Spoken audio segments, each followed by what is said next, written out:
I'm Anamika Singh, and in today's class we are going to see the different modes of heterotrophic nutrition. What are heterotrophic nutrition?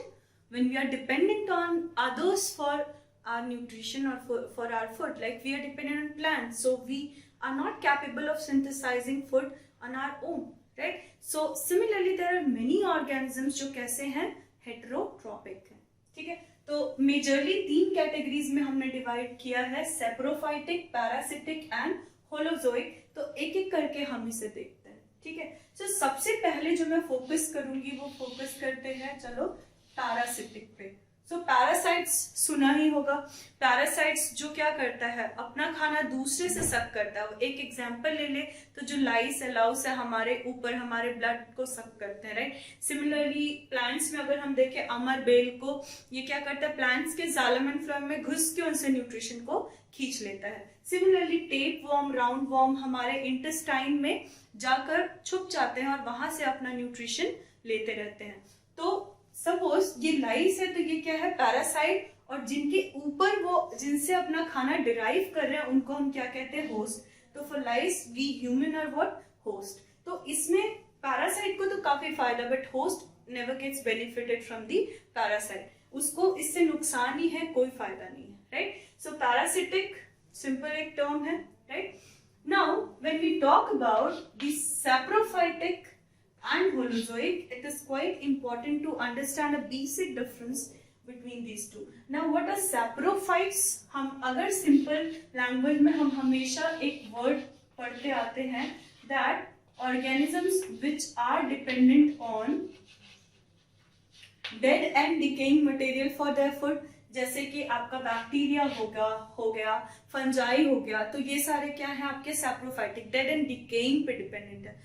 अब मैं कहूँ dead, तो हम भी dead चीजों को खाते हैं, हम भी डिकेइंग, जैसे इडली हो गया, राइट, डिकेइंग है, तो क्या हम भी सैप्रोफाइटिक हैं? नहीं, हम खुद को कैटेगराइज नहीं करते। क्यों? क्योंकि हमारा तरीका सैप्रोफाइट से बहुत अलग होता है। कैसे, वो देखते हैं।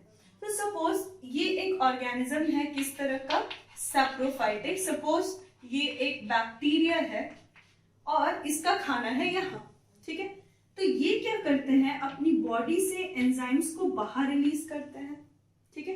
ये एंजाइम्स जब इस पे रिलीज होगा, एंजाइम से हम क्या करते हैं, बहुत ही कॉम्प्लेक्स खाना को, जैसे स्टार्च को हमारा बॉडी तोड़ता है ग्लूकोज में, राइट, डिफरेंट एंजाइम्स के थ्रू। तो ये एंजाइम्स वो फूड पे छोड़ेगा और फिर क्या होगा, ये फूड छोटे छोटे और सिंपलर फॉर्म में टूट जाएंगे और ये अपने सरफेस से उसको एब्जॉर्ब करेगा। लेकिन हम लोगों के केस में या होलोजोइक के केस में क्या होता है, हम खाने को पहले इनगल्फ करते हैं अंदर और फिर उसके ऊपर एंजाइम्स एक्ट करता है, we absorb it inside our body and then the process goes on, right? तो बेसिक डिफरेंस समझ में आ रहा है दोनों में।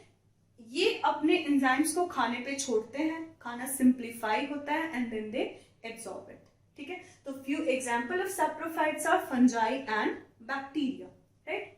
Now the most important part जो हम लोग को डिटेल में देखना है इस क्लास में, that's holozoic mode of nutrition.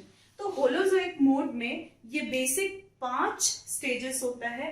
पहला है इंजेशन, मतलब आपने खाना अंदर लिया। दूसरा है डाइजेशन, आपने उस खाने को डाइजेस्ट किया, तोड़ा इनटू स्मॉलर फ्रैगमेंट्स। एब्जॉर्प्शन, आपने उस टूटे हुए खाने को अपने बॉडी में एब्जॉर्ब किया। एसिमिलेट मीनिंग उसको स्टोर किया, जैसे प्लांट्स जो है ग्लूकोज को स्टार्च के फॉर्म में स्टोर करते हैं, हम लोग उसको ग्लाइकोजन के फॉर्म में स्टोर करते हैं। एंड देन इजेशन, मतलब डाइजेस्टेड तो खाना ठीक है, जो अनडाइजेस्टेड है, जो डाइजेस्ट नहीं हुआ, उसको बॉडी क्या करती है, बाहर फेंक देती है, ठीक है? तो होलोजोइक में मेनली हमें 3 का एग्जाम्पल बहुत ही इंपॉर्टेंटली पढ़ना है, amoeba,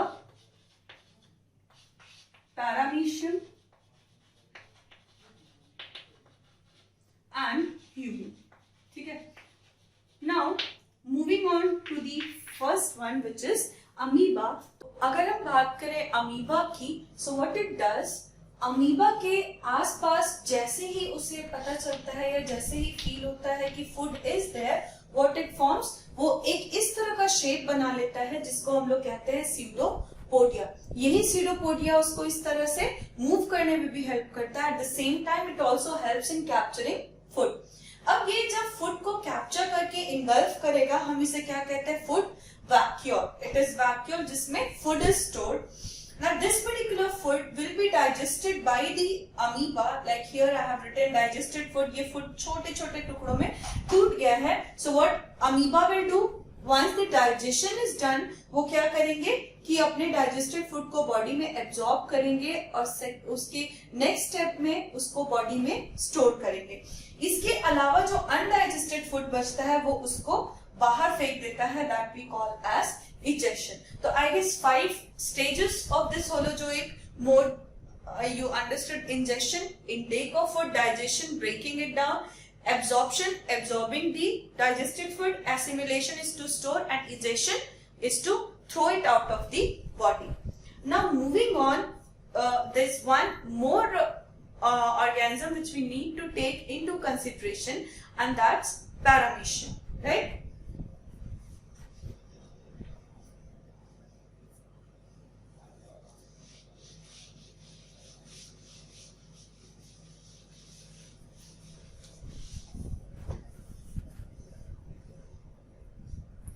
So when we talk about paramecium, again mode of nutrition कैसा है, holozoic. So what this paramecium does? Paramecium के पास जो इनका मूवमेंट के लिए यूज करते हैं, that's what इस पर्टिकुलर स्ट्रक्चर को हम लोग कहते हैं what, cilia, ठीक है? And they form a special type of groove or we can say a curve जिसको हम लोग कहते हैं food groove, ठीक है? food groove. ना इसने क्या किया, इस फूड ग्रूव में अपने खाने को अंदर लेगा। अब जैसे ही खाने आगे की तरफ मूव करेंगे, again they are going to form what, they are going to form food vacuole. Same जैसा कि किसने किया, जैसा कि अमीबा ने किया था। Now what they do, they will again digest this ingested food and then the undigested food will be thrown out of the body through ejection, ठीक है? Now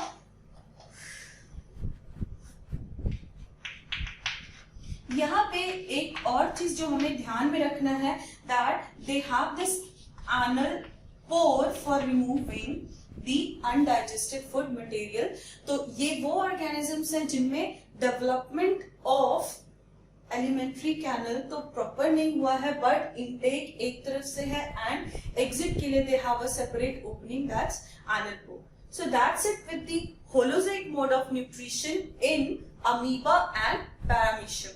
so we are left with the human का digestion which we will see in next video in much detailed way. Till then, bye bye and take care.